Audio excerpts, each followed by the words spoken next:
कहीं से भी बस पैसा आ जाए, मुझे और कुछ नहीं चाहिए। कहीं से मुझे कोई नौकरी दे दे और पैसा आ जाए, सारी प्रॉब्लम्स ठीक हो जाए। तो एसटीडी पीसीओ की शॉप भी बंद हो गई। उसके बाद मैं कई जगह इंटरव्यूज़ के लिए गया, हर जगह फेल होता चला गया, कुछ समझ नहीं आ रहा था क्या होगा। अब मेरी लाइफ का टर्निंग पॉइंट आया। मैं एक सेमिनार में गया जो एक मल्टी लेवल मार्केटिंग कंपनी का सेमिनार था। अब मेरी एज उस टाइम पे 18 साल थी। मैं सच बताऊं, 3 घंटे का सेमिनार था, मुझे कुछ समझ नहीं आया, सब कुछ मेरे ऊपर से निकल गया। और मुझे एग्जैक्ट याद है आज भी कि मैं कहाँ बैठा था। आगे से एक ऑडिटोरियम था और मैं यहाँ से तीसरी सीट पे बैठा हुआ था। मैं देख रहा था और इस जगह पे एक 21 साल का लड़का खड़ा हुआ था। जब तक वो बोलता रहा, मेरे दिमाग में कुछ नहीं घुसा, सब ऊपर से निकल गया। लेकिन एंड में उसने एक बात बोली, कहता मेरी एज 21 साल है और मैं महीने का 2.5 लाख रुपए कमा रहा हूँ।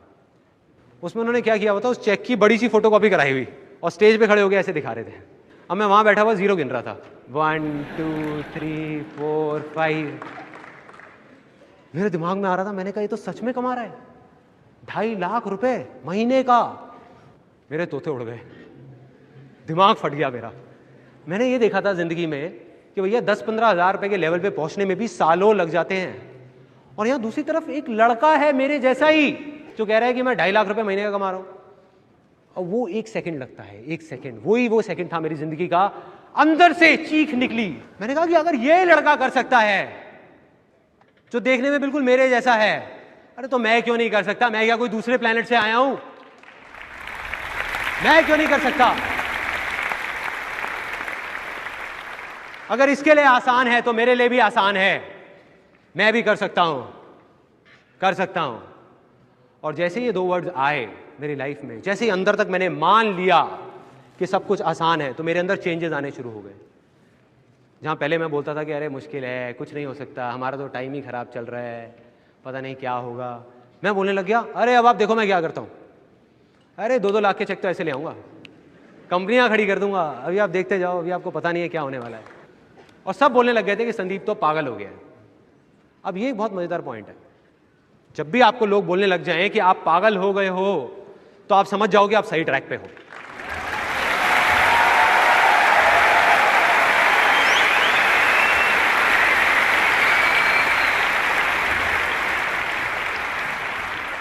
थोड़ा सा तो पागल होना पड़ेगा।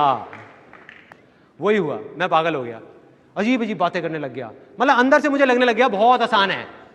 लैंड फर्टाइल हो गई। एक स्टेप कंप्लीट, दूसरा स्टेप डिस्कवर करना था कि क्या करना है। अब 2 आवाजें थी, बाहर की आवाज, अंदर की आवाज।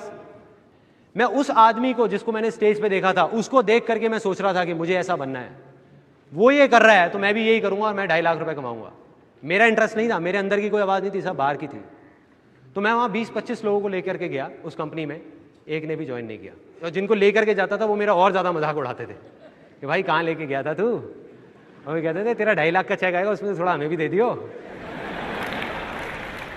तो मतलब मैं फेल हो गया बुरे तरीके से। 2 वजह थी उस फेलियर की, एक ये कि वो मेरे अंदर की आवाज नहीं थी, दूसरी ये कि मैं शेयरिंग नहीं समझ पाया था। मैं वहां लोगों को उनके फायदे के लिए नहीं लेके जा रहा था, अपने फायदे के लिए लेके जा रहा था। मन में क्या था, एक 18 साल के लड़के के, मुझे अपनी फैमिली की प्रॉब्लम सॉल्व करनी है।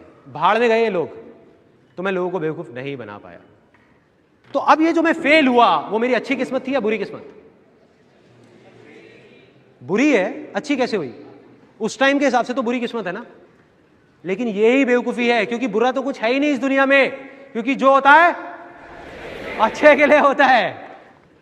Success comes from experience and experience comes from bad experiences. मतलब के सक्सेस है अगर वो आपके पास आ सकती है तो सिर्फ एक्सपीरियंस से, और एक्सपीरियंस अगर आ सकता है आपके पास, वो आ सकता है खराब एक्सपीरियंसेस से, अच्छे एक्सपीरियंसेस से नहीं। राइट। और वो चीज मुझे समझ आ गई जब उस कंपनी में गया। उसका फायदा ये हुआ, फाइनेंशियली मैं फेल हो गया, लेकिन फायदा ये हुआ बहुत अच्छी अच्छी बातें सुनने को मिली। ये सारी बातें समझ आने लग गई जो मुझे नहीं समझ आती थी, कुछ अलग थी वो बातें, तो वो दिमाग में घुस गई कि हाँ इसका मतलब फेलियर का भी फायदा है। तो मैं उदास नहीं हुआ,